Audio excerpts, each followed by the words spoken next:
తాకట్లో ఉన్న మీ బంగారాన్ని విడిపించి ఆ రోజు ఆన్లైన్ రేటుకి కొంటాం. Sharma gold company. నమస్కారం, సుమన్ టీవీకి స్వాగతం. మార్చి నెల ద్వాదశ రాశుల వారికి ఏ రకంగా ఉండబోతుంది, గ్రహ స్థితిగతులు ఎలా ఉన్నాయి, ఎటువంటి ఫలితాలను ఇస్తున్నాయి, ఎటువంటి పరిహారాలను వీళ్ళు పాటించుకోవాలి, ఈ అంశాలన్నీ తెలియజేసేందుకు మనతో పాటు ఉన్నారు ప్రముఖ జ్యోతిష్య రత్న, జ్యోతిష్య చక్ర వైభవ నిపుణ డాక్టర్ రాలపల్లి రవికుమార్ గారు.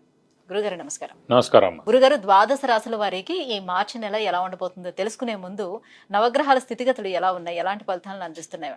శరదిందు సమాకారే పరబ్రహ్మ స్వరూపిణి వాసరాపీఠ నిలయే సరస్వతి నమస్తే. సుమన్ టీవీ ప్రేక్షకులకు నమస్కారం.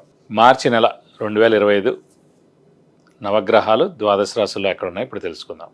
ముందుగా సూర్యుడు వచ్చేసి మనకి మీన రాశిలో ఉన్నారు. అలాగే కుజుడు మనకి మిథున్ రాశిలో ఉన్నారు. అలాగే రాహు వచ్చి మనకి మీన రాశిలో ఉన్నారు. గురువు మనకి వృషభ రాశిలో ఉన్నారు. శని స్వస్థానమైన కుంభరాశిలో ఉన్నారు. బుధుడు నీచస్థానమైన మీన రాశిలో ఉన్నారు. కేతు కన్యా రాశిలో ఉన్నారు. శుక్రుడు మటుకు మీన రాశిలో ఉచ్చస్థానంలో ఉన్నాడు. కాబట్టి ఒకటి స్వస్థానం శని, శుక్రుడేమో మనకి ఉచ్చస్థానంలో ఉన్నాడు మీనంలో. అలాగే నీచస్థానమైన మీనంలోనే బుధుడు కూడా ఉన్నాడు అన్నమాట. ఇవి నవగ్రహాలు ద్వాదశ రాశుల్లో మార్చి నెల అంతా ఈ స్థానాల్లో ఉంటాయి. గురుగారు, మిథున్ రాశి వారికి మరి ఈ మార్చి మాసం ఎలా ఉండబోతుంది? ఏ గ్రహాలు ఉచ్చ స్థితిలో ఉన్నాయి, ఏ గ్రహాలు నీచ స్థితిలో ఉన్నాయి, ఎలాంటి ఫలితాలను ఇస్తున్నాయి వీళ్ళకి?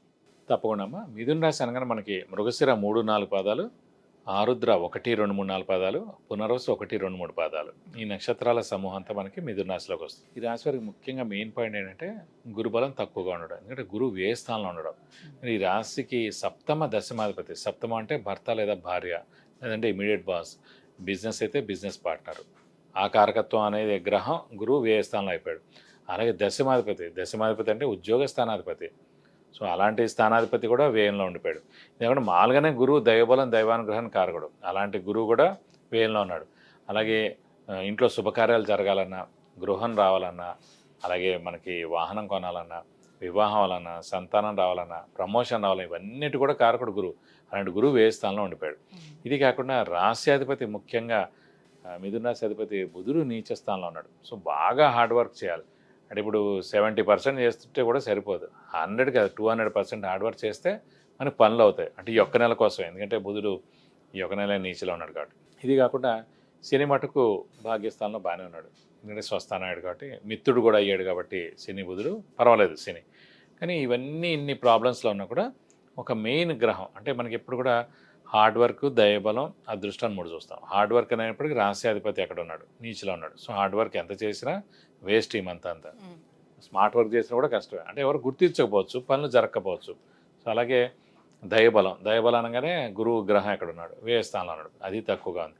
ఫైనల్గా ఏముంది, అదృష్టకారకుడు, యోగకారకుడు, లక్ ఫేవర్ చేసే గ్రహం ఎవరు మిథున రాశికి? శుక్రుడు.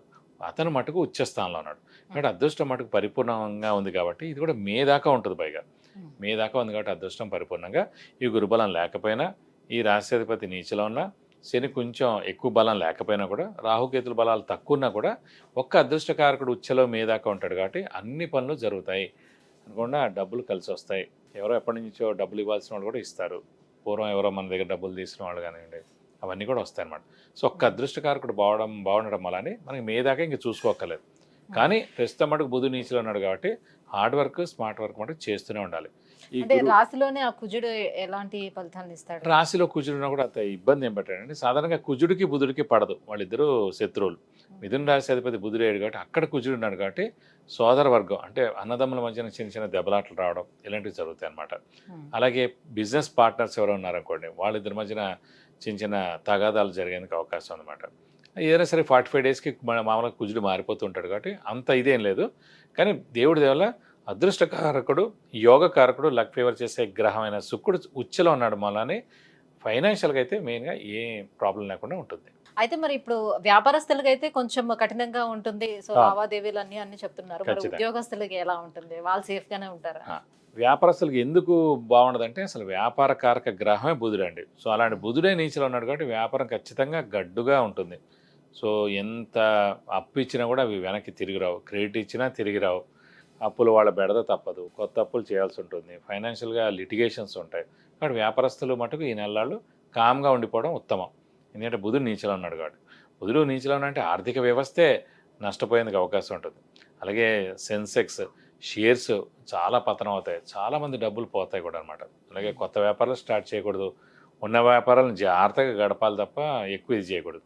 సో ఉద్యోగస్తుల మటుకు బాగానే ఉంటుందని చెప్పుకోవాలి. ఎందుకంటే శని బాగానే ఉన్నాడు కాబట్టి, శని ఉద్యోగకారకుడు, వృత్తికారకుడు, ప్రొఫెషన్ కారకుడు కాబట్టి శని స్వస్థానంలో ఉన్నాడు కాబట్టి ఉద్యోగస్తుల మటుకు అంత అంటే నూతన ఉద్యోగ ప్రయత్నాలు చేసుకునే వాళ్ళు కానీ విద్యార్థులు కానీ ఎలా ఉంటుంది వాళ్ళకి? అంటే నూతన ఉద్యోగం ప్రయత్నిస్తే గ్యారంటీ వస్తుంది. ఎందుకంటే అదృష్టకారకుడైన శుక్రుడు ఉచ్చులో ఉన్నాడు కాబట్టి కొత్త ఉద్యోగం వచ్చేందుకు అవకాశాలు ఎక్కువగా ఉన్నాయి. ఏదైనా సరే స్మార్ట్ వర్క్, హార్డ్ వర్క్ మటుకు ఎక్కువగా చేయాలి, చేస్తానుగా తప్పకుండా వచ్చేందుకు అవకాశం ఉంది. అలాగే విద్యార్థులకు మటుకు మెయిన్గా బుధుడు నీచిలో ఉన్నాడు, కొంచెం కష్టపడాలి.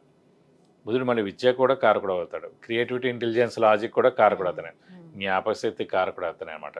కాబట్టి బుధుడు నీచిలో ఉంటాడు కాబట్టి ఈ నెలలు కూడా విద్యార్థులు బాగా చదవాలి. మిథున రాశి వారు ఎస్పెషల్లీ ఈ నెలలు బాగా కష్టపడి చదువుతానికి మంచి ర్యాంక్ సాధించేందుకు అవకాశాలు ఎక్కువగా ఉన్నాయి. మరి ఈ గ్రహాల అనుకూలత కోసం ఎటువంటి పరిహారాన్ని పాటించుకుంటే బాగుంటుంది వాళ్ళు? అంటే మెయిన్గా మనకు ప్రస్తుతం ఈ నెలలు గడవడం కోసం బుధుడికి సంబంధించిన పరిహారం పాటిస్తే మంచిదండి. సో ఇందాక చెప్పుకున్నట్టు ప్రతి బుధవారం ఉపవాసం ఉండడం, ఒక 4 వారాలు కాబట్టి వెంకటేశ్వర స్వామిని, వినాయకుడిని ఎక్కువగా ఆరాధిస్తే చాలా మంచిది. ప్రతిరోజు వినాయకుడి అష్టోత్తరం, వెంకటేశ్వర స్వామి అష్టోత్తరం చదువుకుంటే మంచిది.